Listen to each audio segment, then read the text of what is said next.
Unboxing kulihan bajalan ka pasar Amuntai. Tulak ka pasar nang ini haja nang ditukar. Manukar wadai kas Amuntai Kalimantan Selatan. Tahulah pian wadai nang apa ini, wan sualah pian mamakan. Yaps, ini wadai apam lumba, serabinya orang Banjar. Apamnya kandal wan ganal-ganal. Nah ini wadai panjang nang babungkus daun pisang, lupis ngarannya.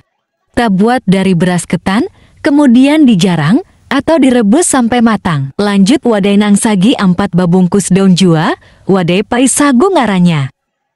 Istilah pais berasal dari bahasa Banjar yang artinya dibungkus dengan daun pisang, berbahan utama sagu, sehingga disebut pais sagu. Memakannya pakai giur baparut atau kelapa parut bakuah gula habang, atau gula merah.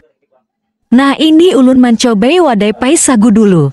Keluarkan kulitnya, buat kapiring tambahi kelapa parut, lalu buati gula habangnya.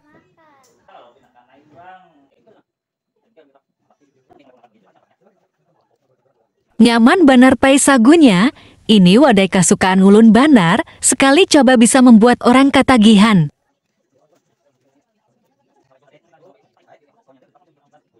Nah, lanjut mencobai lupis pulang.